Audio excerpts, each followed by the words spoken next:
Good afternoon, everybody.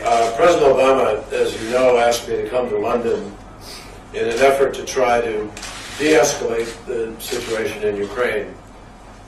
Today, Foreign Minister Lavrov and I engaged in very in-depth, constructive dialogue on how to address legitimate concerns in the context of a unified, sovereign Ukraine.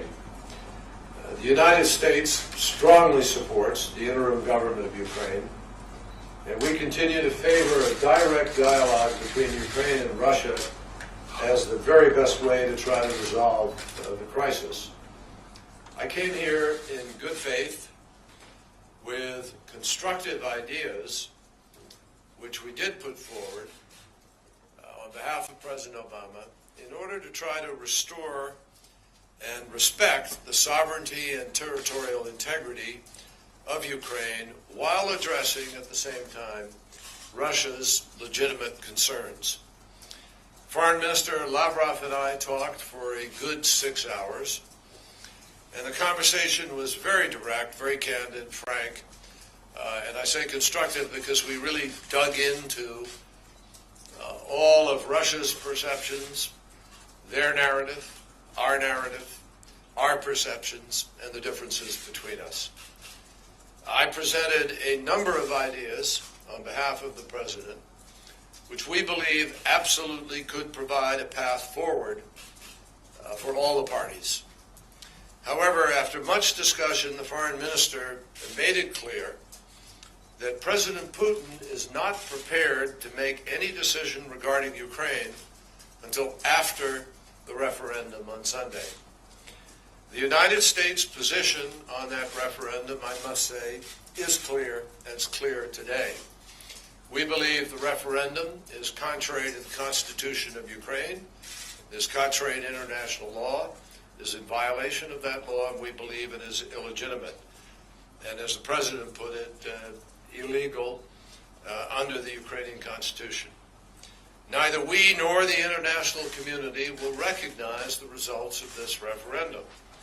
And we also remain deeply concerned about the large deployments of Russian forces in Crimea and along the eastern border with Russia, as well as the continuing provocations and some of the hooliganism of young people who have been attracted to cross the border and come into the east, as well as some of those who've lived there. I was clear with Foreign Minister Lavrov that the President has made it clear there will be consequences if Russia does not find a way to change course. And we don't say that as a threat. We say that as a direct consequence of the choices that Russia may or may not choose to make here. If Russia does establish facts on the ground that increase tensions or that threaten the Ukrainian people, then obviously that will beg an even greater response, and there will be costs. President Obama and I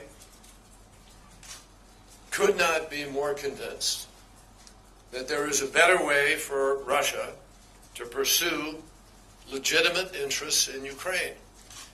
We believe it is not insignificant that we acknowledge there are legitimate interests.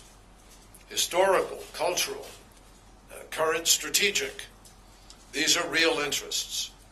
And I think all of us who are joined together in the EU and extended contact group understand those interests and are prepared to respect them.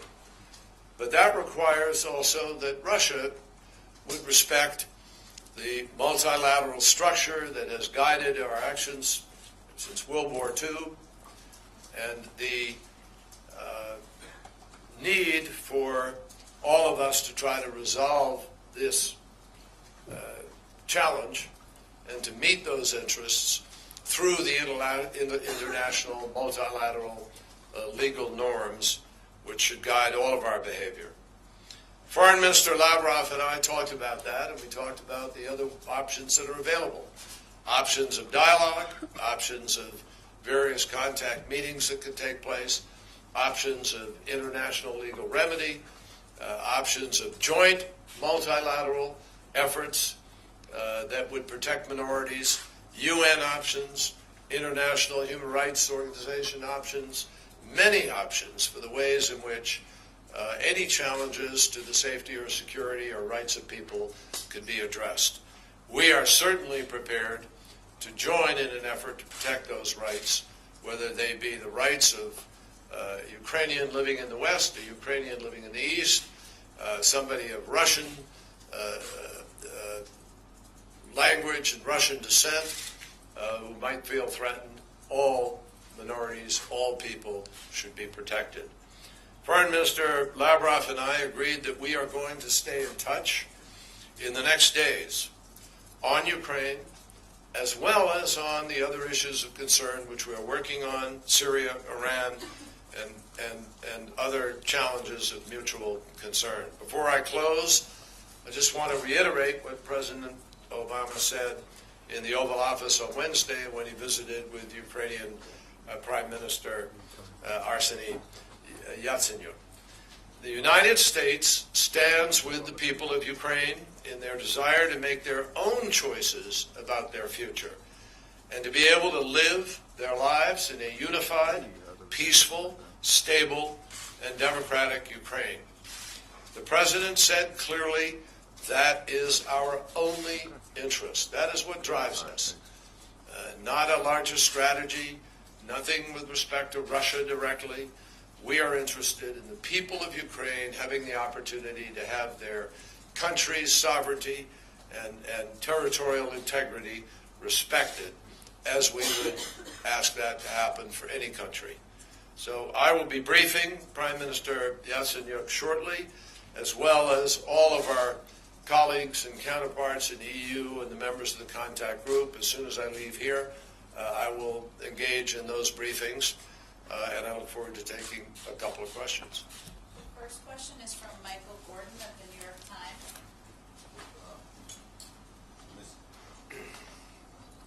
Mr. Secretary, as you noted, Russian troops are carrying out an extensive military exercise near Ukraine, and at the same time, the Russian Foreign Ministry said just today that the Kremlin reserves the right to protect what it calls compatriots' lives in Ukraine. Did you obtain a clear assurance from Mr. Lavrov that Russia would not use these forces to intervene in eastern Ukraine? What, as they have in Crimea, what did they say is the purpose of this exercise? And has Russia abided by its obligations to provide OSCE nations with timely and accurate information about the size of the exercise, the types of forces involved, the purpose of the exercise? Have they done that for this current exercise, and have they done that for the one immediate prior? Well, let me answer the second part of the question first. I don't know whether or not they've made that notification. I've been wrapped up in these talks, and I've been wrapped up in other talks. So I'm not aware of whether or not that notification was made. But I can tell you, indeed, we talked about these exercises, and we talked about the level of troops that are deployed, where they're deployed, what the purpose is. And I raised very clearly the increased anxiety that is created within Ukraine as a consequence of this. And we talked about one of the proposals that we made. I'm not going to go into all of them, but one of the proposals we made discussed the possibility of drawing all forces back, reducing these tensions, returning to barracks, having a freeze on those kinds of deployments while the diplomacy is working. I think, in fairness, that Foreign Minister Lavrov is going to report that proposal back to President Putin, as he will all of the proposals that we put on the table this afternoon. He's going to fly back, have that discussion with him. So the President will be well aware, President Putin, of all of the options that we've offered. But that was certainly one of the principal areas of discussion, is this increased tension created by these additional deployments in Crimea, as well as along the border of the east, and the need to try to reduce that kind of tension. And it's our hope that that they will take those necessary steps. With respect to assurances, it's my understanding this afternoon that Foreign Minister Lavrov gave assurances publicly with respect to their intent. But, I think all of us would like to see actions, not words, that support the notion that people are moving in the opposite direction and, in fact, diminishing their presence. And I think right now, in this particular climate, given what has been happening, we really need to hear a more declarative policy in order to make clear where Russia is proceeding with respect to these troops and these exercises. Laura Jakes from AP. Thank you. Mr. Secretary, you said last week that Crimea is Ukraine. Foreign Minister Lavrov just told reporters that Crimea is more important to Russia than Falklands is to Britain. Given that, did you get any indication from Mr. Lavrov that Russia would not annex Crimea in the event of a vote to secede? And if not, or even if so, why wouldn't even greater autonomy for Crimea, as Kiev said it will allow, why would it not set a dangerous precedent for the rest of the region in terms of appeasing Russia? Well, the issue of additional autonomy for Crimea has been one that has constantly been on the table. It's been on the table prior to Russia making these moves. So that's really a decision for the Ukrainian government to make, number one. Number two, in his visit to Washington, Prime Minister Yatsenyuk made it very clear they are prepared to provide additional autonomy. And they see that as no threat to the integrity and sovereignty of Ukraine. They, in fact, I think, see it as strengthening it. But we don't know definitively what President Putin is going to decide. What was made clear today in the context of President Putin being unwilling to make any decisions regarding the next steps until the vote has been taken, what was made clear is that he has said that once that referendum vote is taken, he will make a decision with respect to what will happen. And I would say to him today, as I said to Foreign Minister Lavrov, that is a decision of enormous consequence with respect to the global community. We believe that a decision to move forward by Russia to ratify that vote officially within the Duma would in fact be a backdoor annexation of Crimea, and that it would be against international law and, frankly, fly in the face of every legitimate effort to try to reach out to Russia and others to say there is a different way to proceed, to protect the interests of Crimeans, to protect Russia's interests, and to respect the integrity of Ukraine and the sovereignty of Ukraine. We hope President Putin will recognize that none of what we're saying is meant as a threat. It's not meant as in a personal way. It is meant as a matter of respect for the international multilateral structure that we have lived by since World War II, and for the standards of behavior about annexation, about secession, about independence, and how countries come about it. Here in Great Britain, the Parliament voted to legitimize a vote in Scotland about where Scotland would want to proceed. Under the Constitution of Ukraine, the Ukrainian legislature in Kiev would have to vote to legitimize a secession effort by any state or oblast or province or entity or autonomous region of Ukraine. That hasn't happened here. That's why this runs against the Constitution of Ukraine. So we very much hope that President Putin will hear that we are not trying to challenge Russia's rights or interests, its interest in protecting its people, its interest in its strategic position, its port agreement. None of those things are being threatened here. They can all be respected even as the integrity of Ukraine is respected. And we would hope that President Putin would see that there is a better way to address those concerns that he has that are legitimate, and we hope he will make that decision.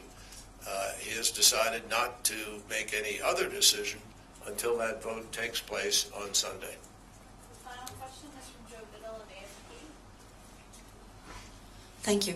Mr. Secretary, Foreign Minister Lavrov just told reporters in London after your talks that there's no common vision between the West and Russia and Ukraine, that international mediators are not needed in this situation, and that Russia will respect the results of Sunday's referendum in Crimea.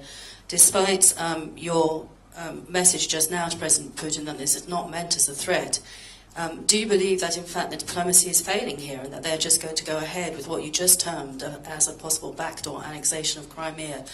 And is it now a fait accompli that on Monday we will see sanctions from the European Union and the United States? And what gives you confidence that even those sanctions will in any way change President Putin's mind, given that this week we've seen the ruble falling and today again the Moscow stocks have been falling to a 4-year low? Thank you.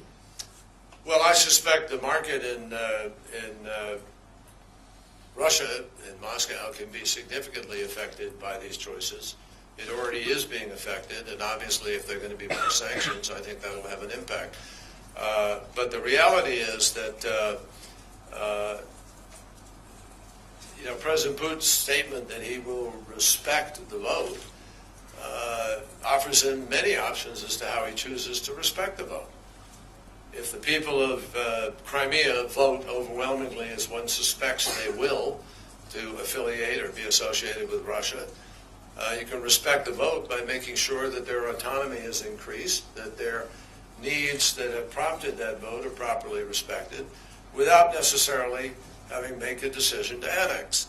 So until that decision is made, I'm not going to interpret what it may or may not mean.